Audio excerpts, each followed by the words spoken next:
ብዙዎቻችን በጉጉት ስንጠብቀውና በጉጉት ስንጠብቀው የዋለው ነገር መጥቶልናል። ይሄ ምን መሰላችሁ?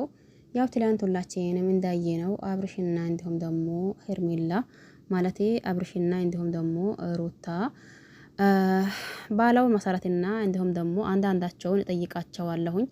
እኔ ይህን ነገር በአጭሩና በቀላሉ ዝም ማለት የለብኝም። አሁን ግን ተመስገን ነው በህይወት ስለተረፍኩኝና ስላለሁኝ። ወደፊት ደግሞ የሚመጣብኝ ነገር አላቅም። ማንን ማመንና ማንን ደግሞ አለማመን እንዳለብኝ ራሱ ግራ ተጋብቻለሁኝ። ስለዚህ የሩታ ሀሳብ ደግሞ ሄርሜላ ባለችበት እንድታወራ ፍቃደኛ አይደለችም። ብቻዋን ላወራት ነው የፈለገችው። እስቲ ደግሞ ዛሬ ብቻዋን አገኛታለሁኝ ባለበት መሰረት ከሄርሜ ማለት ከሩታ ተገናኝቶ ነበር። እኛም በዛው ተነሳስተን ደግሞ አይ አብርሽ ይሄንን ነገር በጣም ተሳስተዋል፣ ምንም ይሁን ምን ሄርሜላ እዚህ ጋር መጠራጠር የለበትም ነበር። ለምን ከነሱ ከወንድሙና እንዲሁም ደግሞ ከእህቱ እኩል እየለፋችና እየደከመች ላለች ሄርሜላ እንኳን ከሷ ማራቅ ቢፈልግ እንኳን በአንድ ደቂቃና በአንድ ንግግሩ እሷን ማራቅ ከራሱ ይችላል እንጂ። ነገር ግን ደግሞ ይሄ ነገር ልክ አይደለም፣ ተገቢም አይደለም። እየሆነው ወይም ደግሞ እያደረገው ያለው ነገር ምንድነው? ቪዲዮ አየው አላለም? በቪዲዮ መሰረት ደግሞ ለምንድነው ማድረግ ያለበትን ነገር አያደርግም ብለን ብዙዎቻችን ብንቆጠም እንኳን ያው እሱ ባለው መሰረትና እሱ በሚመጣበት መሰረት እየጠበቅን ሀሳብ አስተያየት እየሰጣን ነው ያለነው። ግን ይሄንን ሲላችሁ ብዙዬም ላይ ብዙ ጥፋቶች አሉ፣ አብርሽም ላይ ብዙ ጥፋቶች አሉ። ይሄም ጥፋታቸው ምንድነው መሰላችሁ? ለማንኛውም በመጀመሪያ ሰላም አለይኩም ወራህመቱላሂ ወበረካቱሁ። ውድና ተከበራችሁ ቤተሰቦቼ በሙሉ ሀባይብ እንዴት ናችሁ? ደህና ናችሁ ወይ? እኔ ደህና ነኝ አልሐምዱሊላህ። እናንተስ እንዴት ናችሁ? ሁላችሁንም ሰላም ብያለሁኝ። በያላችሁበት ዓለም ዳርቻ የአላህ ሰላም እንዲሁም ዝነት በረከት ርህራሄ ከእናንተ ጋር ይሁንልኝ እያልኩላችሁ መጥቼላችኋለሁኝ። ሲመጣ የብዙዎቻችን ጥያቄና የብዙዎቻችን ሀሳብ እዚህ ጋር ሄርሜላ ተጠርጣሪ እንደሊሆነችና ሄርሜላን በምን ምክንያት እንደጠረጠረዋት እንኳን ግራ ቢገባንም ነገር ግን ደግሞ አይ እንግዲህ እስቲ ከሷ የምንሰማው ሀቅ ይኖራል። እንዲሁም ደግሞ ትላንት አይተናል ያሩታንና እንዲሁም ኤፍሬምን መደነባበር። ዛሬ ለታ ደግሞ ሄርሜላም እንደዛ ትሆን እንዴ? ወይስ ደግሞ በሙሉ ልቧ እርግጥ አድርጋ የእያንዳንዱን የተፈጠረውን ነገር እንዲሁም ደግሞ በትላንቱ ለታ ከሷ ጥሩ ቪዲዮ ሰርቶ እንዲሁም ደግሞ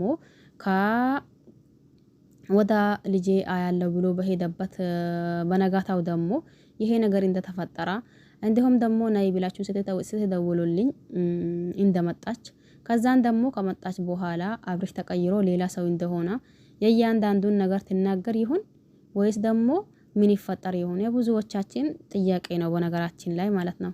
ይሄም ብዙዎቻችን ሄርሜላ ላይ መጀመሪያ ጊዜ ጠልተን ነበር። የጠላነባት ምንድነው? የእጇ ቀለበት ሲወጣ በምንም ተአምር ሆኖ በምን አይ እንግዲህስ አብርሽ አሁን አዎ ልክ አይደለም፣ ትክክለኛ አብርሽን አይደለም የሆነ ነገር ሆነዋል ብላ ብታምኑም በራሱ እንኳን ያንን ቀለበት እንዲያወልቁበት መስጣት አልነበረበትም ብለናል።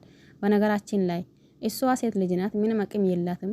እንዲሁም ደግሞ አቶ አብርሽና እንዲሁም ወይ አቶ ኤፍሬም ተባብሮበት አንዲቷን እሷን እጇን ጎትቶ አቤል እያያ አቤል አጠገባቸው እየሆነ አንዳንድ ነገሮች ሲፈጠር የእያንዳንዱን ነገር አይቶ ነበር። አቤልም ያን የዛኔ ዝም ማለት የለበትም ብለን አቤል ላይም ፈርተናል።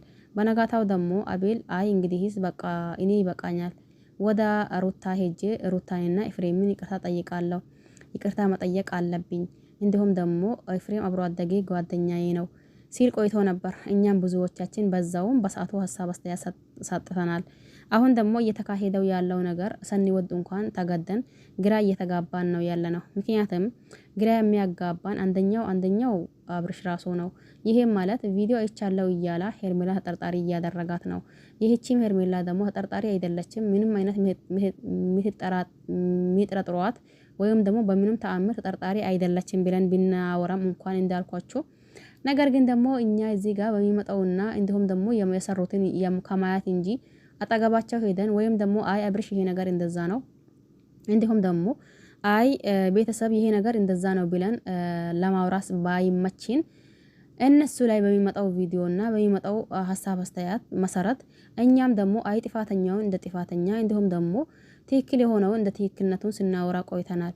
ነገር ግን አሁን ማሩም ሲበዛ አይጣፍጥም ነው የሚባለው። ማሩም ሲበዛ አይጣፍጥምና አቶ አብርሽ ላይ ያየነው ነገር እጅጉን ግራ አጋብቶናል። ለማንኛውም እናንተ ነው የምታውቁት። በነገራችን ላይ እኔ አልኩኝ ማለት እናንተ ትላላችሁ ማለት አይደለም። እናንተም አላችሁ ማለት እኔ እለዋለሁኝ ማለት አይደለም። ሁላችሁም ሀሳብ አስተያየት ካላችሁ ኮሜንት ስር ማስቀመጥ ትችላላችሁ። ባያላችሁበት ሰላማችሁ ይብዛ። በሌላ አዲስ ከምንገናኝ ድረስ ቸር ቆዩልኝ። ባይ ባይ።